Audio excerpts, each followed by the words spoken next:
Dora, ¿Sí? ¿cómo estás? Muy buenos días. Hola, ¿qué tal? ¿Cómo les va? Gracias por dedicarnos estos minutos. Nos hemos dado recién el tiempo para leer parte de tu vida y obra. Y bueno, Oh. estamos absolutamente consustanciados con estas primeras pinceladas de tu vida. Dora, ¿cómo es tu presente hoy? ¿Cómo es tu presente hoy? No, bueno, muy fácil. Socióloga, historiadora, feminista, Ujú, ujú. en constante combate por la justicia. Bien, bien. ¿Y cómo es para Dora Barrancos vivir el gobierno de Javier Milei? Ah, bueno, yo creo que la metáfora que mejor se corresponde a lo vivencial de cada día es que cada vez que uno pone el pie fuera de la cama, se pregunta cuál es la catástrofe de hoy. ¿Mm? Ujú, Entonces creo que lo he dicho de manera muy resumida y contundente. ujú, Yo creo que, bueno, estamos a veces es como si fuera una tela de arañas, un sueño, una pesadilla, porque de todas maneras quiero decirte, yo estaba muy lejos de la idea de que esto podría venir a consagrarse como gobierno. Es decir, no es que estuviera lejos, estaba un poco fuera de lo que para mí era orden de las probabilidades. ujú.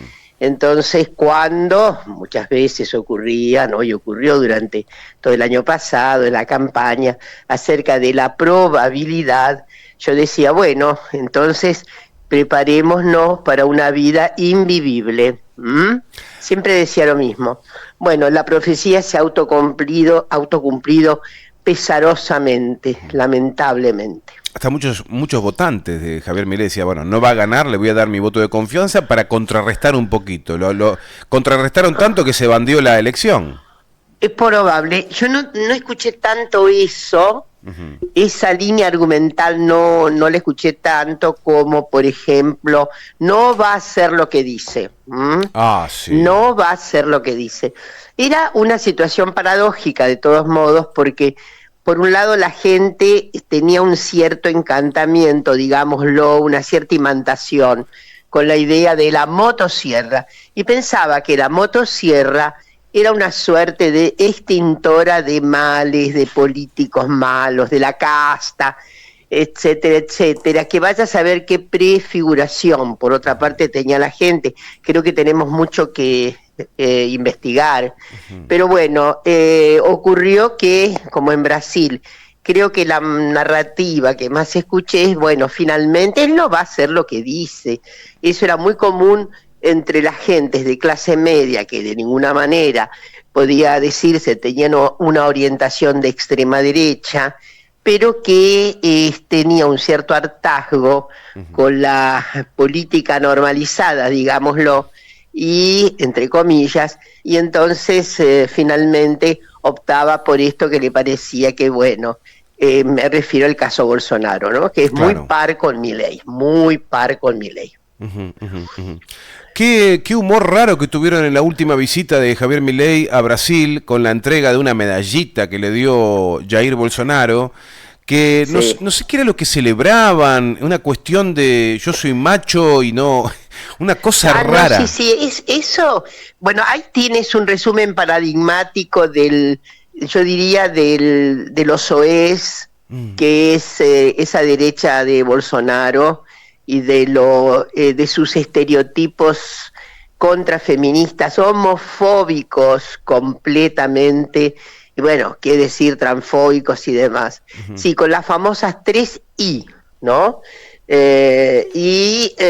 Y bueno, que redundan en situaciones soeces de tipo sexual, claramente, que son muy circunstancias muy visitadas también por nuestro presidente, ¿no?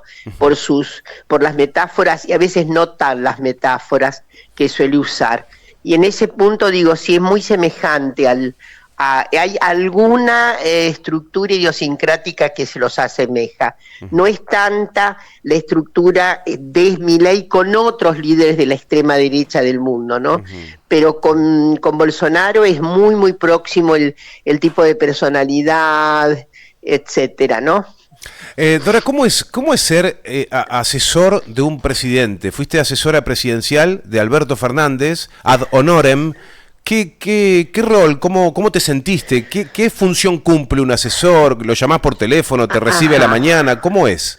Bueno, es difícil definir qué es eso, porque en realidad el grupo de asesores tiene que ver con una unidad de asesores que había sido inventada en su momento por Macri. Y cuando devino presidente Alberto, entre todas las consideraciones acerca de las estructuras que quedaban, etcétera, etcétera, les pareció interesante mantener esta estructura que había creado Macri, que en realidad era como en fin, era la justificación legalizada de ciertos vínculos, nada más. En el caso de Alberto se decidió que este consejo asesor, bueno, lo integráramos diferentes figuras que representaban tópicos, cuestiones, problemas, que tenían mucho que ver con nuestras especialidades, digámoslo, ¿no? Y bueno, por eso yo acepté con muchísimo gusto, porque además voy a nombrarlos, Ricardo Foster, estaba Alejandro Grimson, Cecilia Nicolini, y estábamos digamos, debajo de la égida del querido Juan Manuel Olmos, que tenía una gran experticia política, la tiene. Bueno, y la verdad es que era a veces complejo, porque las circunstancias habíamos previsto que nuestra actuación tenía que ver con aspectos problematizadores preventivos de algún modo, ¿no? Pero yo creo que la propia vorágine gubernamental hace, ¿cómo diré? Hace poco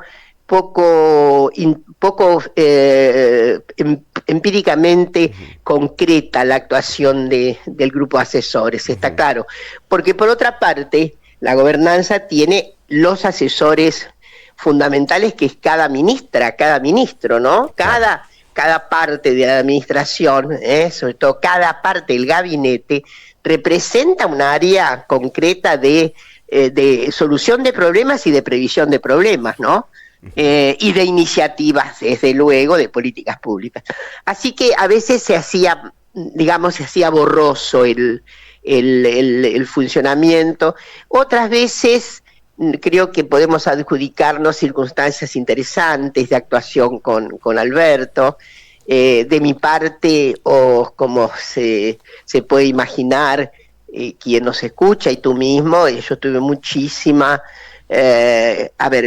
actuación en torno de la ley de aborto, ¿no? Fue muy una preocupación del momento en que se presentaba, cómo se presentaba, etcétera, etcétera, circunstancia que conseguimos el día 30 de diciembre del 2020, todavía en plena pandemia, ¿no? Y yo debo decir algo, el presidente era una persona plástica, pero al mismo tiempo, obviamente, tenía unos ciertos resortes que que no se determinaban exactamente con el punto de vista que pudiera ofrecer alguno de nosotros, ¿no? Entonces, pero en términos así de lo que puede decir el sistema de vínculos, el sistema relacional fue siempre muy empático,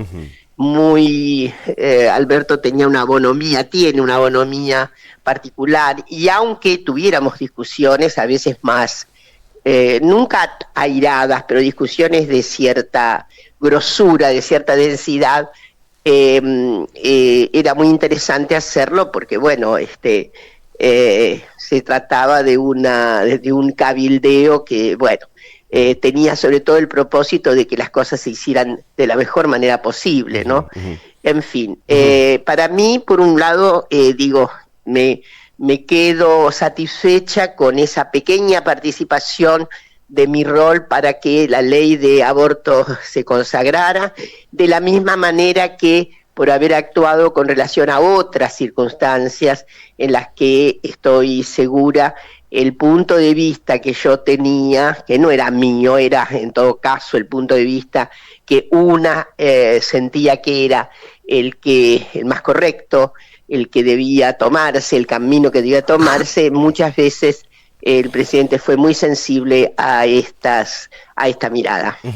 Dora, he escuchado en varias oportunidades, a partir de la derrota, que ha sido muy dolorosa para todos nosotros, bueno, claro, ante una derrota, así sea en el deporte, en cualquier área, es como que uno se da vuelta y empieza a buscar a los culpables, ¿no? Es casi automático, es decir, necesitamos revisar, la autocrítica viene cortada de cabeza directamente. Entonces, he escuchado muchas veces la crítica de, pero nos metimos con eso de volveremos y seremos mujeres, y el aborto, y esto. Entonces, como que se perdió o se fue por la tangente lo que es el gobierno, bueno, y por eso perdimos. Ese tipo argumental, ¿no?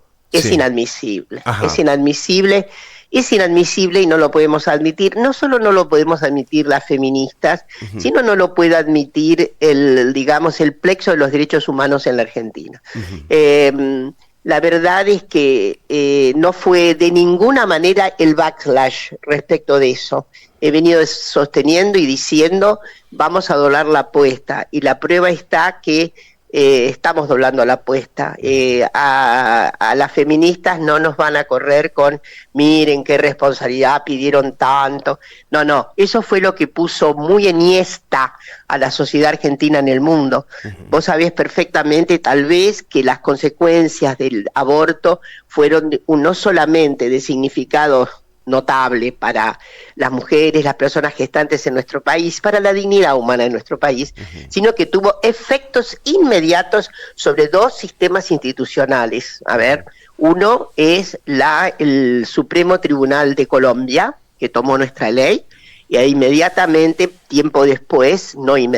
algún tiempo después, determinó la inconstitucionalidad de la penalización del aborto.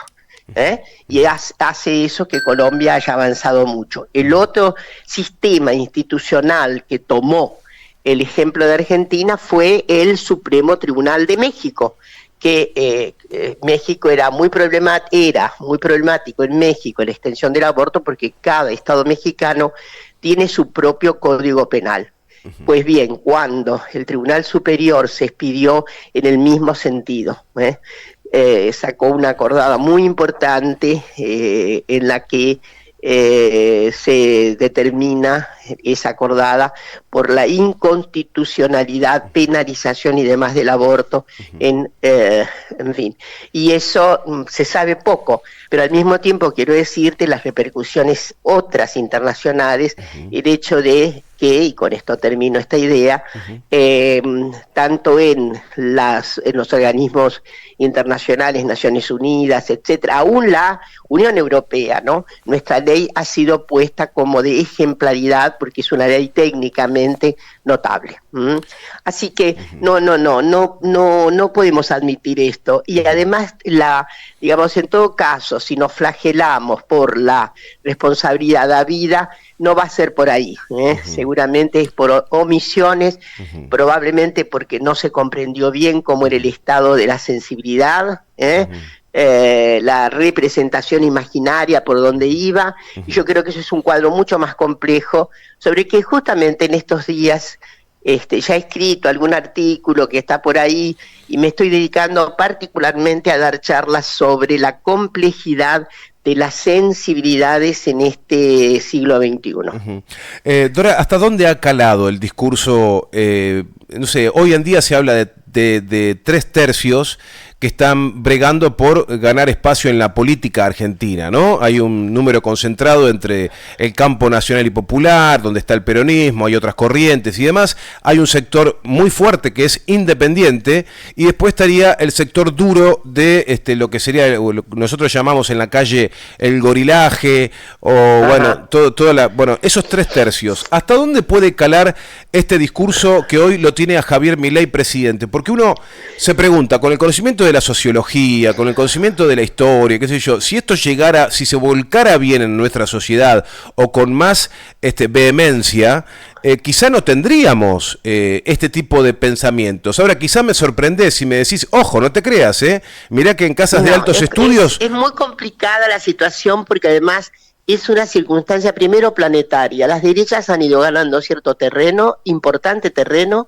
aunque felizmente que alivio lo que ocurrió en Francia. Bueno, ahí hay una muestra, yo diría, palpable, incontestable de lo que puede ser la relación de fuerzas del progresismo frente a todo lo otro.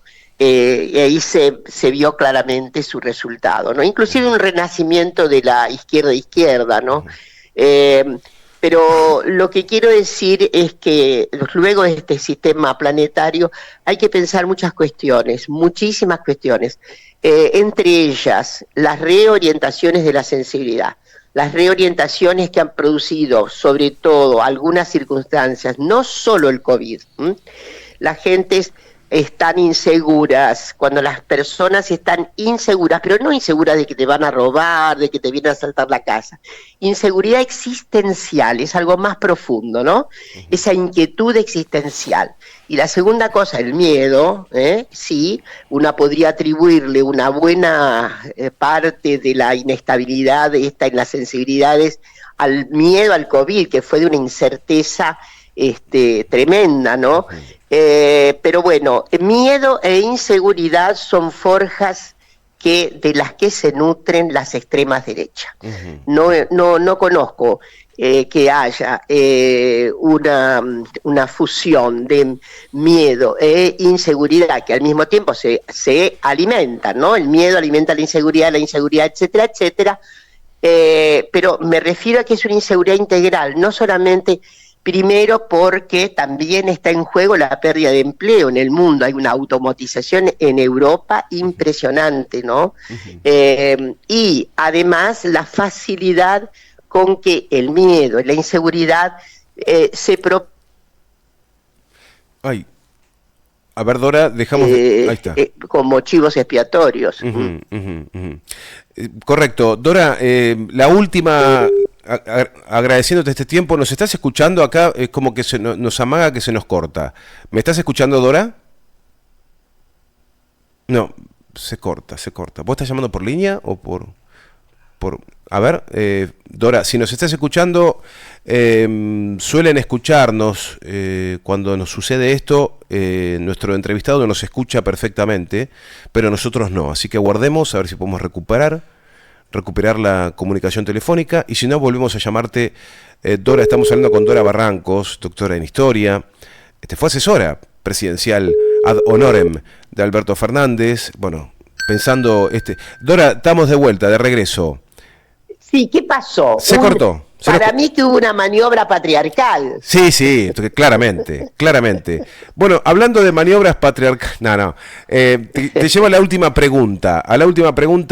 Vos sabés que este programa, que ya lo venimos desarrollando hace 2 años, vienen ganando 6, 7 o 9-1, ¿no? Los entrevistados, que son estudiosos de la historia, analistas, investigadores de la historia, que dicen, loco, no nos dejen afuera a Roca, a Julio Argentino Roca. Analicemos bien, revisemos a Julio Argentino Roca, porque no es tan malo. O sea, él definió la extensión del país, él ha defendido lo que hoy son nuestras fronteras. Ojo, Bueno, hasta que apareció Bruno Napoli y me dijo, de ninguna manera, fue extraordinario como presidente, pero también fue un genocida. Entonces, quiero aprovechar y preguntarte. Verdad. Sí, bueno, es diástole y sístole, como corresponde a ese liberalismo que de alguna manera, con todos sus defectos, sus discrepancias con lo que llamaríamos el campo elemental de los derechos de las otredades indígenas y tal, etcétera. Bueno, pero en todo caso Roca fue Eso es lo que quiero hacer, el salvataje. No se le ocurría decir que era el topo contra el Estado, quería ser un Estado-nación, ¿está claro? Quería fortalecer el Estado-nación. En ese punto están las antípodas de esto que está presidiendo la República hoy, ¿no? Bien. Y por supuesto, era ese liberalismo decimonónico que era, insisto, diástole y sístole. Yo lo que digo es que luego el liberalismo, que como se sabe es eso, es una de las conformaciones fundamentales en la idea de derechos individuales, instituciones republicanas, división de poderes, derechos y garantías de los individuos. Eso se debe al cauce liberal, así como se le deben estropicios como discrepancias con la igualdad, etcétera, etcétera. Pero bueno, lo que está hoy en juego también siempre lo digo, finalmente Milei no es liberal, ¿está claro? Milei es una persona que se nutre mucho más de endechas fascistas que de endechas liberales. El liberalismo justamente fue el inventor, el creador, el promotor, del Estado, eso es John Locke, entonces yo creo que hay una discrepancia, y sobre todo con ciertos valores que tienen que ver no con el individuo como individuo, sino como el individuo como una representación fundamental de igualdades posibles frente a, digamos, al Estado republicano. Bueno, he analizado mucho porque hay una abdicación, de la misma manera que, digamos, en la composición gubernamental de hoy está dividida en dos grandes segmentos, el rey-reina, y después está el poder real en manos de las corporaciones. ¿Está claro?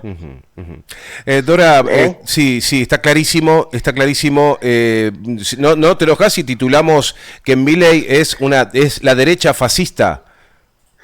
No tengo ningún problema, es la derecha fascista. Bien. No tengo ningún problema. Se reúne con Bolsonaro, que es así, lo más, no va al Mercosur. Bueno, ahí el que le pone también los puntos, imagínate cómo será la cosa, que la calle Pou, bueno, pero la calle Pou es un auténtico liberal, digámoslo. Bien. Dora, ya cierro esta nota porque sé que tenés pocos minutos, pero leyendo tu historia, has tenido que exiliarte en Brasil, fue dramática la situación. Bueno, ¿cuál es la similitud? El otro día hablamos con una entrevistada, Vicky Montenegro, que es legisladora de la Ciudad de Buenos Aires, y nos decía, del 76 a esto, lo único que falta, lo único que no están son los tanques y las botas. Bueno, ahora el 9 de julio aparecieron, claro, los tanques, pero... Yo amo a Vicky, la amo muchísimo, es una de las criaturas maravillosas de la vida, y bueno, estoy de acuerdo. De todas maneras hay como dos zancos más de diferencias, la cuestión brutal de la desaparición forzada, el robo de las niñeces, etcétera, etcétera. Acá hay todavía una conformación virtual de Estado de Derecho, pero todos los días hay una regresión de los derechos. Así que bueno, y conformado, por eso digo, insisto, la esquizofrenia del actual momento gubernamental. Por un lado tenemos a un rey que reina, que es profeta, que es mesías, etcétera, que tiene todas las endechas fascistas más que liberales, y por el otro lado está el consorcio real de la economía, de los factores de poder, que son los que gobiernan. Él en todo caso hace las veces de ese imaginario reinante, como ocurre en general con los sistemas monárquicos. Por supuesto, no dejo de pensar que a veces también dice algo, pero quien comanda la actual escena ya se sabe, para colmo lo lleva Sturzenegger ya totalmente investido. Bueno, mandan los poderes reales fácticos, ¿no? De ninguna manera, y eso es también una tremenda falta de virtud en la vida republicana que tenemos. Dora, extraordinaria notas nos has dado, quiero abrazarte, te mando un gran abrazo, un beso enorme, y gracias desde Radio Lateral, todos los misioneros. Un gran abrazo y lo único que quiero es que la gente reflexione sobre sí misma, que piense más en sí misma en todo caso, pero no solo en sí misma por sí, sino que piense en que qué significado tiene lo que decide para el conjunto, ¿no? Que piense en el sí del conjunto en el que está inscripta. Bueno, un abrazo grande. Fuerte abrazo, Dora, gracias. Gracias por un gran estar. cariño. Hasta pronto. Dora Barrancos es una extraordinaria pensadora que tiene nuestro país, es doctora en historia, es licenciada en sociología, bueno, con una carrera vastísima, ¿no? En el campo académico, asesora presidencial del gobierno de Alberto Fernández, le hemos preguntado al respecto, bueno, horrorizada, como todos nosotros, por lo que estamos viviendo bajo este gobierno.